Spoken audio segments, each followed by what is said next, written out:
Hey, what's going on, you guys? Welcome to another episode of the Trainer Talk. Today we're going to be covering injuries, how to overcome injuries and limitations when it comes to your training.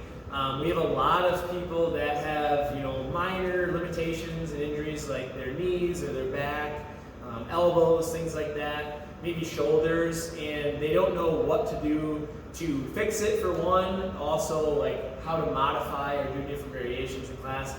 A lot of times we'll catch people that won't tell us about their injury or limitation, and they'll push through and do the exercises that hurt it until they can't come in and work out anymore. So we want to try to prevent that and help you guys work around your injuries and help maybe overcome the injury or like fix it itself. So maybe some exercises and things that you can do to help recover from your injury. So we'll start out by just talking about working around the injury, and then we'll talk about how to maybe help recover from it, as well as if you have to take time off from an injury, how to come back and not re-injure yourself, how to kind of ease into it as you get back into it. So we'll start with just working around injuries. If one of you guys wants to start out, how would you do it, or how would you have a client kind of work around, let's say, a shoulder injury or something like that? Yeah, so when it comes to like modifying training for that, usually there's some exercises that are going to hurt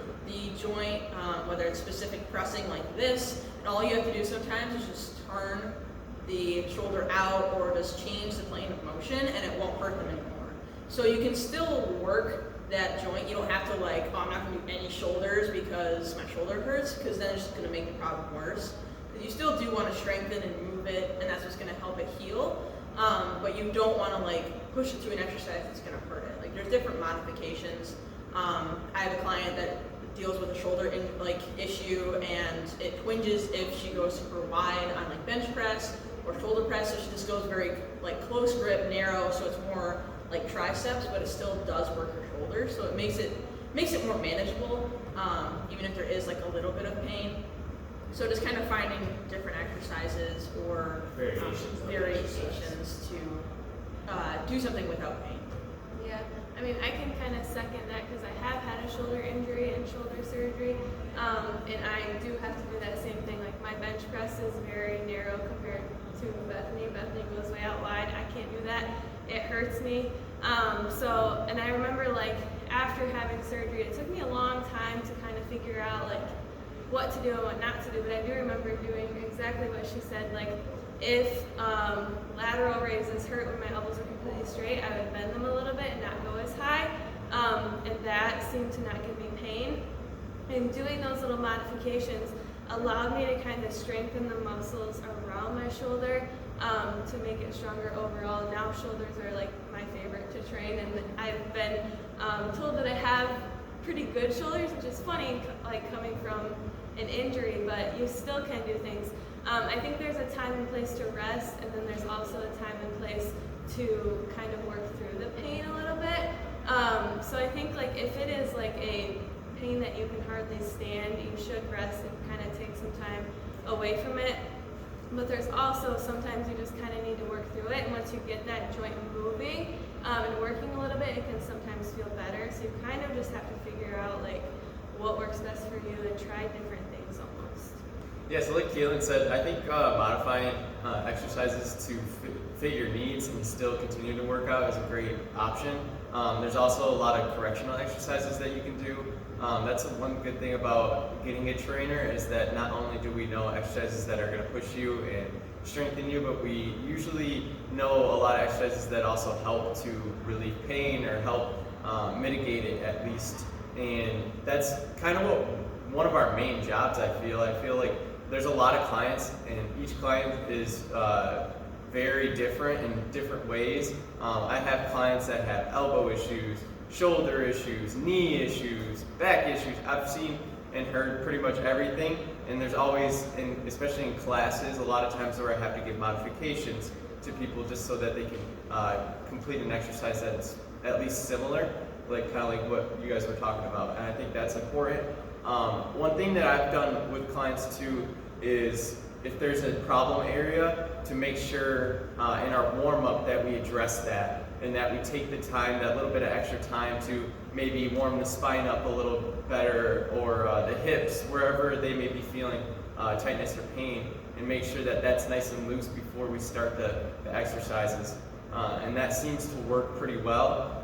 But like going back to correctional exercise, I think that's the best option for a lot of people, especially if you're working through like a ton of pain. I think it's probably better for you to take the time and do something with a little less weight. Probably won't be as, I guess, muscle building, or maybe not exactly what you're looking for, but if you take the time to do some correctional exercises for the area that you feel the issue in, then it might over time get way better, and then you get stronger in the lifts that once were hurting you, or at least making you feel like you had a problem or an injury. Yeah, for sure. And I like that you brought up like personal training. We can help kind of work around it or strengthen those areas. So make sure you let us know if you do have an injury or some kind of limitation, because we can definitely help you not only work around it, but hopefully overcome it and strengthen it. So definitely a good tip, like changing up the variation of the exercise could be all you need to do to relieve that pain. I know a lot of my clients in my classes as well do the same thing. They'll go close grip if they have a shoulder injury, just maybe that wide grip, it puts it in the right position where it hurts a lot. So just changing up the form, maybe on your squat, you have to widen or narrow your stance. I have a buddy that has really bad hips, so he has the squat really narrow, and he doesn't have any pain doing that. When typically we want people normally shoulder width or wider, you just have to kind of play around with it and see what works for you. But there are going to be exercises that you may want to just completely avoid for the time being if it constantly hurts it. You don't want to push through the pain always. I mean, there's a point to where if it's that painful for that long, the risk to reward is not worth it. You're not going to gain that much out of going through all that pain. So for example, over the last 8 years or so, I've dealt with numerous different back injuries, just throwing my back out or having pinched nerve and shooting down my legs and stuff. So I had to avoid doing like really heavy back squats and deadlifts for a long time. So I would do other things to work my legs. You know, having a powerlifting background, obviously your main leg exercises are going to be your deadlifts and your squat, and it really stinks not being able to do that. But I just told myself, hey, it's not worth making the injury worse and worse. I'm going to try to heal and recover. So instead, I did a lot of leg press, things that weren't putting pressure into my back. Did a lot of split squats and lunges. And any exercise for legs that didn't hurt my back directly, I would just do those. But I also would add in some exercise to help strengthen the muscles around my back. That way, as I healed, I was actually stronger, so that it would reduce my risk of re-injuring it. So that's another one that we want to talk about, is kind of overcoming the injury and kind of repairing it or relieving the pain from the injury. So if you're dealing with knees or back or elbows or anything like that, you want to first maybe change up your variation or just kind of avoid those exercises. But then you also want to add in, you know, a really good warm-up and stretching routine. You want to make sure you're doing good mobility, flexibility exercises as well. So for example, for my back, we do a lot of like hinging, hyperextensions, reverse hyper, like cat-cows, and there's a bunch of different stretches and mobility exercises that I do to try to loosen up like the lumbar area, my hamstrings, my hips, but I'm also strengthening my core and obliques and my lumbar and glutes to help overcome that injury. So that's just in my case. But for your cases, you know, if you have a shoulder, there's just so many internal, external rotations. Like with bands, we have what's called a crossover symmetry. You know, if Caitlin came to me and said, hey, I have a shoulder injury, the first thing I'm going to do is say, don't do anything super heavy overhead.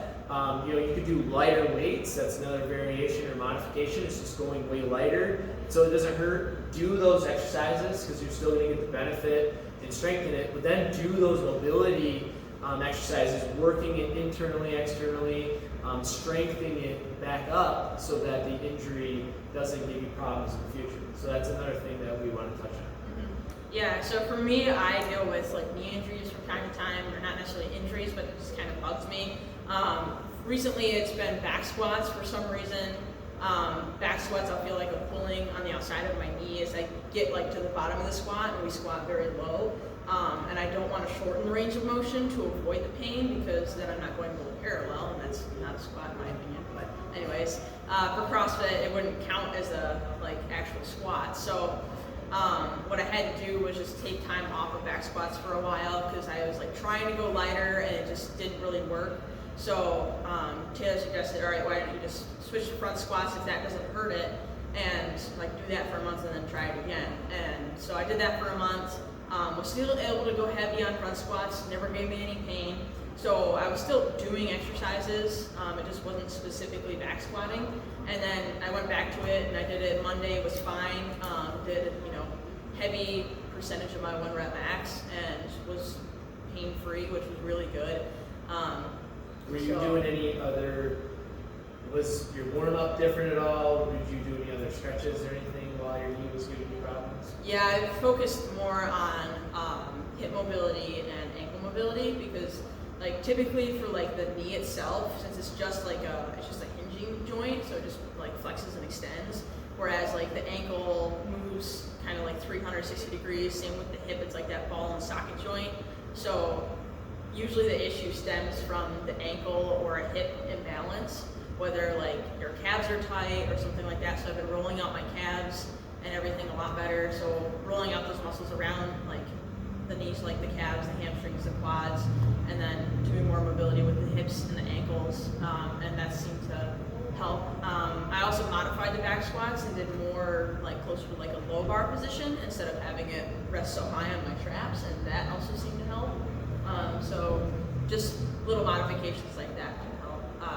But it's not wise to train through the pain because I knew like if I was going to push it and just try to get that same weight, I think my body was going to stop me and make me fail the reps, which then would cause me to have more of a risk of getting injured. And I didn't want to have an injury where I like blew out my knee because then I'm out for months and I can't do much with my knee at all. So sometimes it's better to take 1 step back and then take 2 steps forward instead of like trying to take a step forward and then having to take 5 steps back. Yeah, I swear by that crossover symmetry, and if you don't know what it is or you've never used it, come in so we can show you. That has helped my shoulders so much. One exercise that I typically avoid is upright rows, just because that hurts me every single time I do it. And I think that's why I struggle with snatches so much, because you need to be able to do that type of movement with your snatch. And that's just one thing that I will do it every once in a while because I want to try to strengthen and get better at it, but at the same time, I don't want to put myself further back. I remember my shoulder was giving me immense pain, like right before we did, Bethany and I went to a competition in Ohio for CrossFit, and it just so happened that we had a week vacation in Florida like a few weeks before the competition, so I took that week off from doing any weightlifting. I was still doing like body weight exercises, and when I came back, my shoulder didn't hurt at all. Like it was to the point where I was waking up and I couldn't move it, just really bad. And just taking a week off from doing anything with weights on my shoulder helps so much. So I definitely think it's okay to take a step back completely and just let your body heal like it needs to. Yeah, definitely. You have to take a step back once in a while. I wrote here, like, injuries are one of the most humbling things that you can go through when you're used to squatting really heavy, such as you were talking about, or deadlifting really heavy, and then having to take a step back and go really light or go to completely different exercises.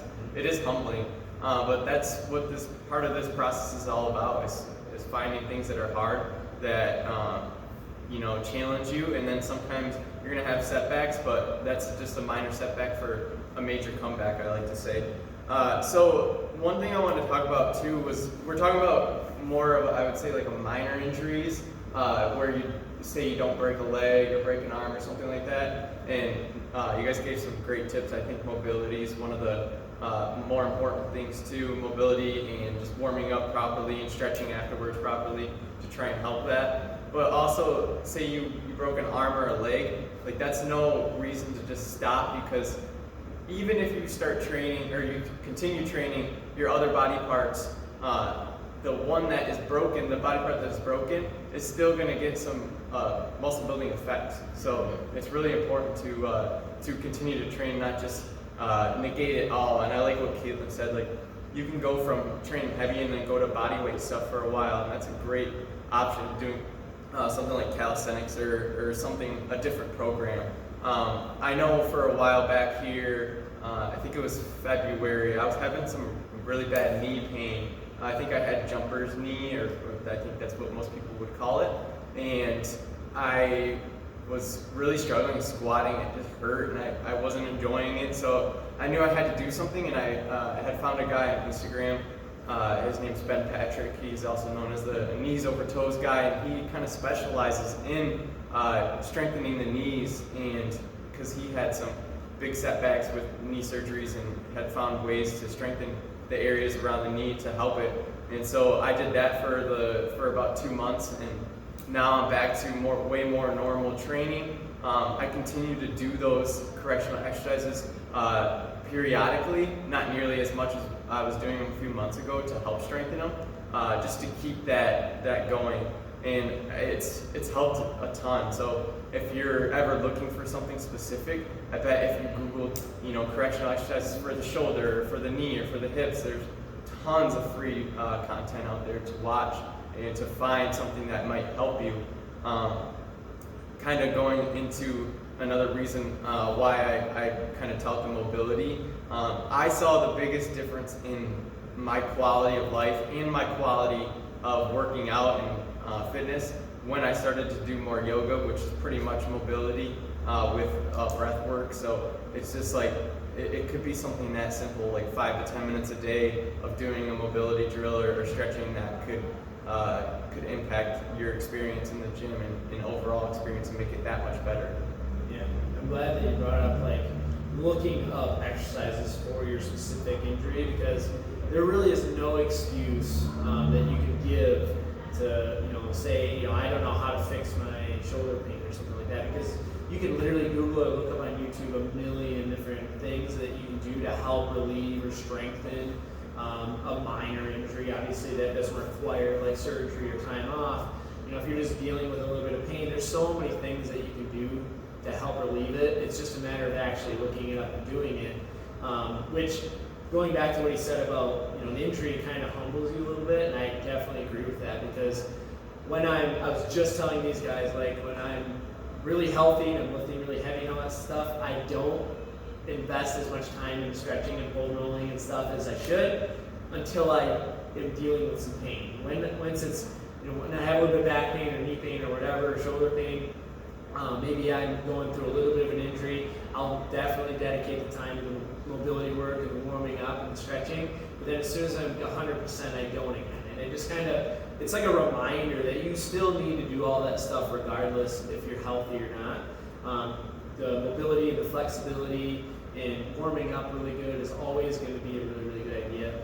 And I also agree with the fact that if you do have a broken arm or some kind of injury, you don't have to completely quit the gym or maybe never start the gym. We have so many clients that say, I can't work out because I have bad knees, or I can't work out because I have a bad back. And that is 100% false.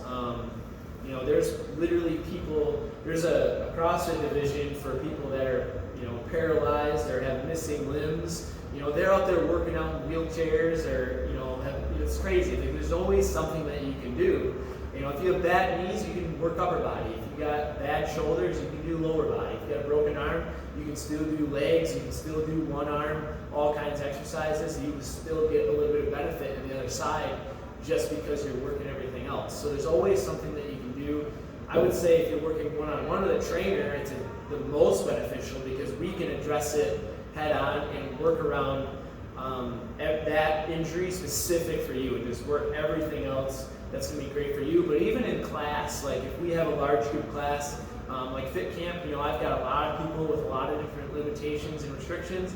I'll just give them other modifications or variations of the exercise. Maybe they can't do a really heavy back squat, I'll have them do an air squat. Or if they can't do push presses that day because their shoulders are giving them a problem, I'll just have them hold the dumbbells and do squats instead. Like completely change the exercise, but they're still able to participate in class and be a part of it and get benefits from it. So there's literally always something that you can do to overcome or recover from an injury. And we also just wanted to let you guys know that if you need to take a step back, like Caitlin said, there's in our programming, every like 8 weeks we have what's called a deload week, where they literally just cut the volume back a lot. It's almost like an easy week. It's just to let the body recover. That way you can go into your next training split of 4 to 8 weeks fully recovered and ready to go. So that's always a great idea to just do anytime during the year. Just take a little bit of time back, let the body recover. You don't always have to push through the pain and the injuries, but taking a week off, maybe you just walk for a week or get outside, go on vacation, do body weight stuff. Like, there's always things that you can do to switch it up and recover from it. So I like that those two mentioned that. If there's anything else that you guys want to add on, just kind of maybe starting up after an injury was kind of our next topic. So maybe if you do go through a really traumatic injury, like maybe you do break a leg or break an arm, and you have to take 8 weeks off to let that heal. What do you do when you start back up? How do you get back into it? Especially for those that are used to working out really hard all the time, it can be a little bit of disheartening to not be able to do what you used to be able to do when you come back in the gym. So we want to try to help you kind of ease back into it.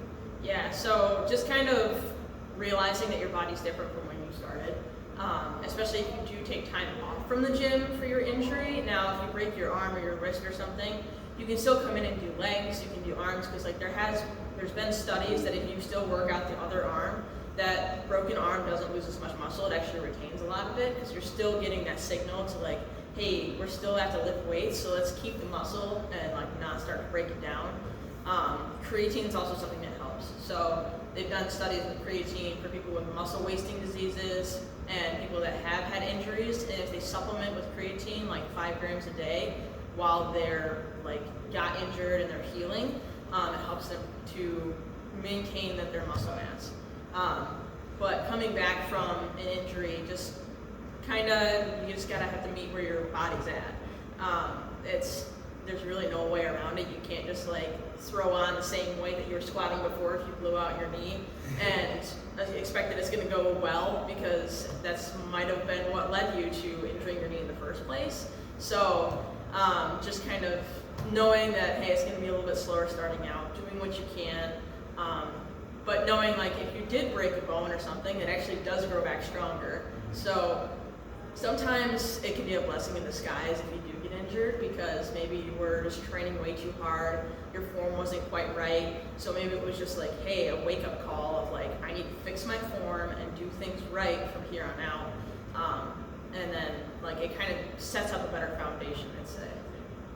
Yeah, there was a time when I was in the hospital, and it wasn't like I broke anything, didn't tear anything, it was an autoimmune disease, but I was completely bedridden for like almost 2 weeks, and when you don't move for 2 weeks, like your muscles just disappear. It's crazy. I looked different, I felt different. It was so insane. I never imagined that my muscles could go away that quickly from not doing anything and not eating and stuff like that. And I remember like even just leaving the hospital, walking to the car, I could hardly walk. They asked me if I wanted a wheelchair, but I said no because I wanted to be, I wanted to be able to walk. My quad literally cramped up walking to the car. About a week later, I tried going to the gym for the first time. I could hardly do a body weight squat. So I walked on the treadmill, I tried squatting and stuff like that. And that was I just remember feeling so frustrated. And so I want to say if something like that happens, it's okay to be frustrated, it's okay to be annoyed. But what Bethany said, like you have to meet where your body is at, you have to listen to your body. I remember going to deadlift and I couldn't even lift my warm-up weight from before. It was just the most frustrating thing, but you have to just let go of your ego, because if you try to do the things that your body's not ready for, you're going to end up exactly where you were. You're going to end up back in the hospital or breaking the arm, leg, whatever it is again. So just knowing that things happen, it's life, it's not the end of the world. You will eventually get back to where you were. Your body picks up pretty quickly back to where you were if you were working out before, and your muscles, they will come back a lot quicker than they did the first time. But just give yourself grace and know that it will come with time, and just don't get big-headed about it. Yeah, you hit on everything I wanted to say to finish out there. Like, start off if you had a pretty major injury coming back slow, it doesn't have to look like anything, even weightlifting. You could start walking, and that's a great way just to get into the gym, keep that habit, that good habit going, and then just not having an ego, like Caitlin said. Don't feel like you have to lift as heavy as you did a couple months ago before your injury. No one's judging you except yourself. So just come in here and look to get better at form, and like Bethany said, and just stronger in other ways, and then that's going to take you a lot further anyway. And the muscle, you do lose it fast, but it comes back equally as fast. I was going to say that, like, since you had that muscle trained, you have that neuromuscular connection. So when you lose it and then come back, you actually gain that strength and muscle back quicker than when you first initially started, just because you're already used to it. So your strength will come back relatively quickly, which is a good thing. So definitely don't give up, but I would definitely say to like practice the basics, kind of start back to where you are currently starting out at. I remember when I broke my leg and I was in a cast for like 3 months in high school, and I wanted to play sports and lift weights after that, and I had to kind of ease back into things because my calf muscle was gone. Kind of like what she had said, wasn't quite as bad, but so just kind of starting out where you're at and then working up, and then keep in mind, like, you want to try to avoid that or prevent it from ever happening again. So make sure you do a really good warm up and you actually do stretch out and do mobility work. Like, that's something that took me a really long time to really ingrain into my programming. And I don't do it as much as I probably should, but we have a very general, like, it's always the same. There's always the same warm-up routine that we pretty much do before every CrossFit workout. We do certain stretches, certain warm-up exercises, and certain mobility work, and we might take 15 or 20 minutes just warming up for our first exercise. So that's something that took me a really long time to do. Coming in, if you're going to do back squats, coming in and doing 135 for a few reps is not a good warm-up. That used to be my warm-up.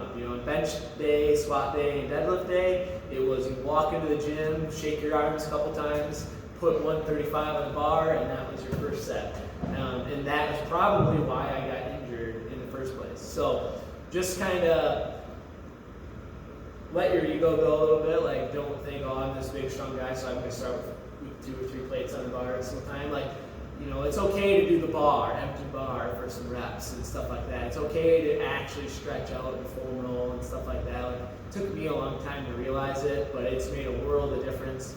I was not somebody that was flexible or very mobile. I just like to move a lot of heavy weight, and quite frankly, I was in pain a lot of the time. So until I started actually focusing on that, my mobility is 10 times better. I'm 10 times the athlete that I was, and I just feel a whole lot better. So if you take anything away from this, just remember that you can definitely overcome injuries and work around injuries. There's ways to recover from your injuries. If you do have to take a little time off, that's okay. When you come back, just know that you want to ease back into it. But also we want to try to encourage you to always try to incorporate fitness in your life no matter what. I don't like when I hear like the people, again, like when they say I have bad back, I can't work out, I have bad knees, I can't work out. You got to realize that doing exercises, even just body weight or going for a walk, is going to help relieve that pain. It's actually going to help you recover and reduce the injury. It's going to reduce the inflammation, for example, and stuff like that. So there are people that thought that they could never work out or had bad backs that have the least amount of pain and can move better than they've ever been able to in their life just because they took a chance and they stepped into the gym and they tried it out. So our biggest recommendation is you just got to kind of step out of your comfort zone and try new things. If you are dealing with any kind of injury, look up videos and stuff and try out different stuff to overcome that pain and injury, because we want to see you guys be able to move well and live healthy for the rest of your life. So definitely take it seriously. If you have any other questions, feel free to reach out to us anytime. We would love to show you different mobility exercises. I show all kinds of people people my back routine because I've dealt with it for so long, and 80% of our population deals with back pain. So I have all kinds of stretches and mobility stuff for backs, for example. These guys probably have, Austin does yoga all the time. Caitlin's had a shoulder injury. Bethany's just said she's going through a knee injury. So we have all kinds of things that we can show you guys to help overcome any kind of pain or obstacle you're dealing with. So don't be afraid to reach out. Make sure you like and subscribe to the video that we can see all the rest of them. Have a wonderful day, you guys, and we'll see you in the next one. Bye.